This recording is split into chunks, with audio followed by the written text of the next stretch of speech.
Olá, hoje é terça-feira, 6 de novembro e está no ar o Conexão TV Unicinos. No programa de hoje, veja como a arte circense pode ser uma opção de atividade física. Aqui no estúdio a gente conversa sobre esse assunto e você confere também uma reportagem com o jornalista Audálio Dantas, que esteve na pré-abertura da Semana da Comunicação aqui da Unicinos. Tem ainda uma conversa com o professor vencedor do Prêmio Santander Práticas de Educação para a Sustentabilidade. O Conexão TV Unicinos está no ar.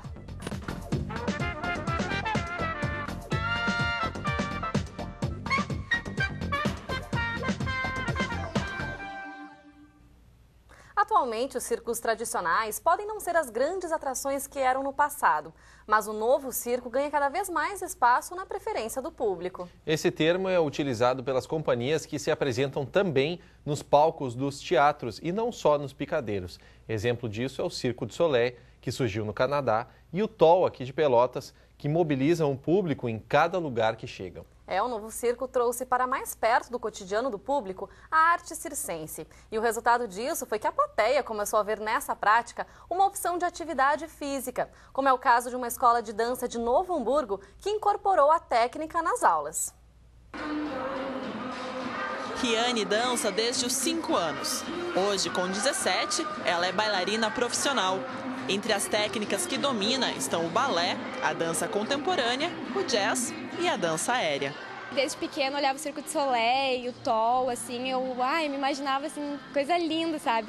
Daí, como surgiu a oportunidade, nossa, daí eu vim e tô até hoje, tô adorando. Dá um nervosinho, assim, porque é uma coisa arriscada, né? Mesmo não querendo, assim, dá um medo de tu errar, mas a sensação é maravilhosa, tu se sente livre, assim. Há 4 anos praticando, foi aprovada no ano passado na seleção para ser integrante do grupo TOL de Pelotas, mas optou por terminar o ensino médio antes de seguir carreira circense. No tecido e na lira, ela é aluna de Gabriela, que tem mais 120 alunos na própria escola de dança. Na primeira aula, assim, eles acham bem difícil fazer, sabe? Que não é muito fácil mesmo, tu trabalha toda a musculatura do corpo. Daí depois, aos poucos, eles vão conquistando, daí eles sempre, nossa, consegui e tal. Pra mim, isso é gratificante demais, assim. Agora tu vai fazer a lua. Vai ficar bem de ladinho, segura bem, coloca um pé depois do outro. Isso aí, e te sustenta. A Prof. Gabi, como as alunas chamam, começou a dançar ainda pequena. E quando tinha 15 anos, a professora de dança dela, da época, começou a fazer tecido e a incentivou. Eu vi que eu tinha muita facilidade para isso e não parei nunca mais. Aí depois, aos poucos, a gente foi começando na trança, né, para adaptar tamanho, para ver se eles têm medo de altura ou não. A gente começa tudo bem baixo, assim, fazendo figuras. Aí depois, quando eles estiver bem forte, assim, no que eles realmente estão com certeza do que estão fazendo, aí a gente vai subindo, vai começando aos poucos, assim. Na verdade, eles querem sempre ter algum resultado, sabe? E esse resultado, de vez em quando, não é tão imediato. Tu vê que algumas crianças têm a mesma idade, umas conseguem mais coisas, outras menos, daí umas ficam um pouco até frustradas, mas isso demora uma aula, assim, para elas conseguirem. Denison era colega de Gabriela nessa época e ele também seguiu com a dança aérea. Eu acho assim, que é uma expressão de liberdade que a gente tem, né? Fora a força que dá pra gente. Depois que eu comecei, daí eu tive a influência do Cirque du Soleil, que eu sempre gostei bastante. Sempre acompanhei eles assim por vídeos e DVD também bastante, né? Daniela é mãe das gêmeas Martina e Marina. As filhas de 6 anos começaram a dançar em março, quando entraram na escola. E por insistência das próprias meninas, a mãe as matriculou na dança aérea. No começo a gente ficava olhando, assim, elas sobem muito alto, né? Mas depois a gente vê que tem toda uma questão da segurança, né? A professora está sempre perto e elas também não têm medo, né? A gente fica um pouquinho, assim, no começo apreensiva, mas depois tranquilo. Então, quando elas me mostraram, assim, a professora, a dança, na verdade eu não conhecia muito, né?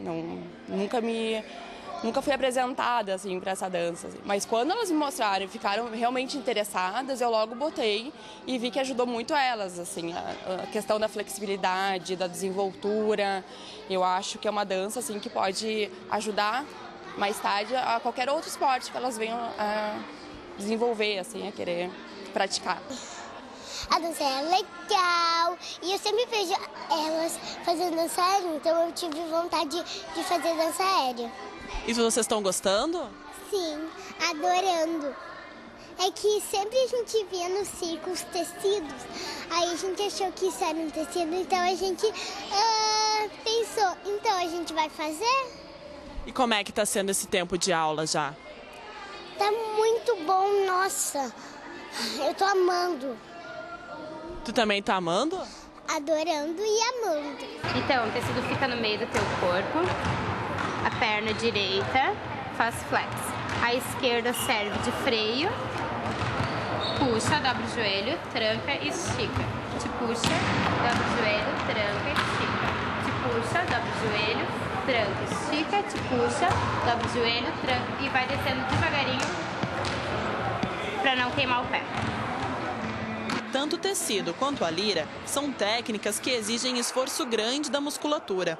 O corpo é suspenso pela própria força física e, por esse motivo, o preparo das alunas é o ponto inicial. Toda a aula começa com alongamento e depois são feitos treinos de resistência, como corrida, por exemplo.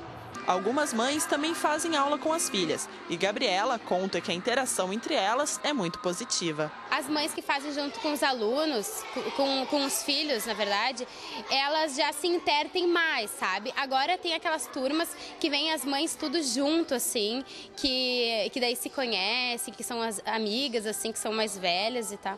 Para elas é um pouco mais difícil, né? Porque tem umas que não fazem academia, que já são mais sedentárias, que procuram a dança aérea para perder peso e tal. Mas aos poucos elas vão conseguindo. E para elas também é uma vitória a cada aula, assim. Porque as pequenas já não têm esse medo de altura. Tu fala cai, elas já estão caindo, sabe? E já os adultos, eles têm mais cuidado, assim, do que as crianças em si.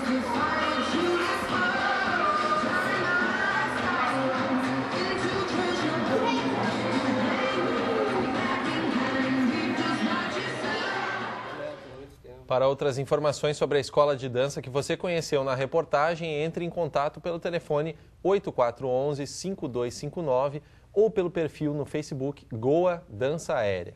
E como a gente viu na reportagem, né, Chico, a prática circense vem se tornando uma opção para quem quer fazer alguma atividade física diferente e descontraída. E para conversar sobre esse assunto, nós recebemos aqui no estúdio Milton Hartmann, professor de Educação Física da Unicinos, e também Alfredo Bermudes, que é integrante do Núcleo de Estudos e Experimentações com o Circo e Transversalidades, Unecitra. Olá, tudo bem? Sejam bem-vindos ao Conexão.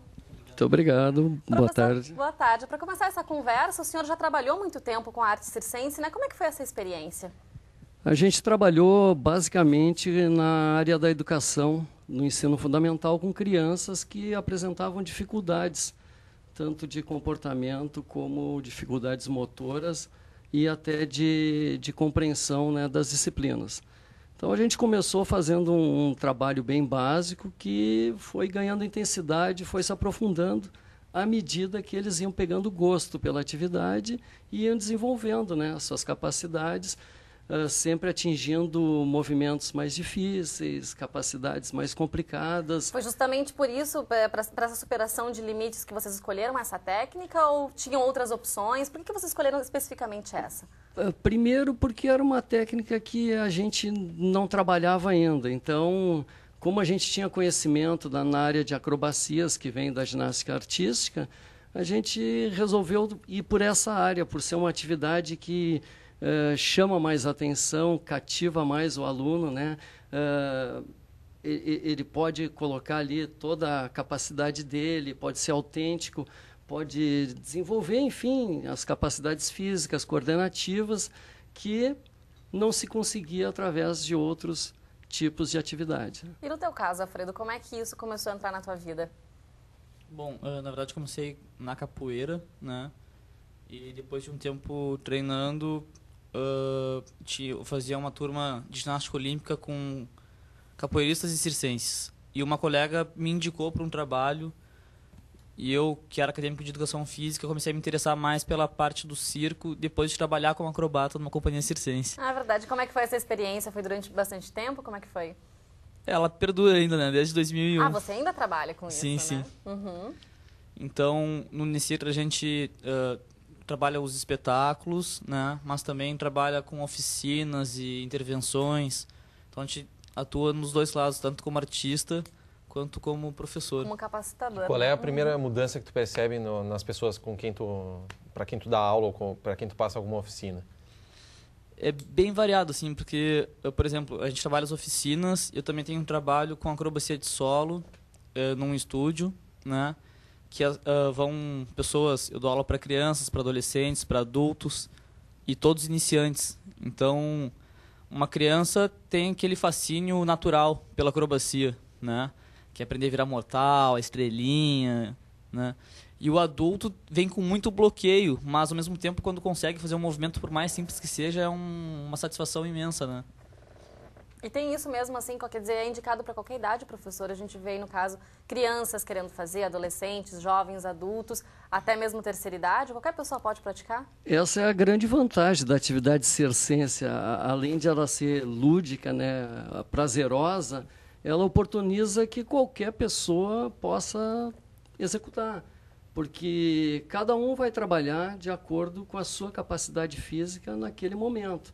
É claro que, depois de desenvolver, poderá fazer movimentos mais audaciosos, vamos dizer assim. Sim, tem que ir por etapas, né? Por etapas. Não de cara já querer fazer tudo. Justamente. E por trabalhar capacidades físicas e coordenativas, né, o desenvolvimento é como todas as outras atividades, mas possibilita que cada um faça do seu jeito. Então, ali as pessoas colocam a sua criatividade, a sua vontade de vencer, né? Porque são movimentos que, na verdade, se pensarmos os movimentos de grande dificuldade, não são apropriados. Mas os movimentos básicos desenvolvem força, resistência, enfim, pode-se trabalhar a meio metro do solo, como pode-se trabalhar a 10 metros de altura. E é uma atividade que pode ser realizada, por exemplo, todos os dias, sem problema nenhum? Sem problema nenhum. Pode ser realizado todos os dias, claro, de acordo com a condição de cada um, né? E como é que você vê, Alfredo, essa crescente das pessoas, esse interesse em realmente de estar mais por dentro desse universo do circo, de estar mais encantado também, né, com esses exemplos que o Chico comentou anteriormente, do Circo de Soleil, o próprio TOL aqui de Pelotas, né? As pessoas estão mais encantadas com essa prática, querendo até chegar perto e praticar. O que você acha disso? Bom, o circo tá em alta agora, né? E eu vejo as pessoas realmente mais interessadas. Então, quando a gente faz apresentações, o pessoal pergunta muito sobre... As crianças, principalmente sobre a dificuldade, né? Ah, como é que tu faz isso? Como é que... Né? Mas as pessoas perguntam muito sobre aulas e de querer praticar, de querer se aproximar da... exatamente. Né? Se é para todos, né? As pessoas acabam muitas vezes se afastando por acharem que não são capazes de realizar as aulas. E como o professor falou, não tem limitação de idade, né? Exatamente. Qualquer um pode fazer, porque tu chega lá, se tu não conseguir subir a 2 metros, tu sobe a 1 metro de altura, né? E faz os movimentos que tu tem capacidade de realizar. E existem várias modalidades também, né? Mas eu vou querer saber depois do intervalo quais são elas, ok? Agora a Conexão faz um rápido intervalo e na volta a gente continua falando sobre a prática circense também como atividade física. E você pode aproveitar o intervalo para participar aqui do nosso programa pelos nossos endereços. O e-mail é o conexãotv@unicinos.br e nossas redes sociais são facebook.com/tvunicinos e o Twitter @tvunicinos. Nós já voltamos.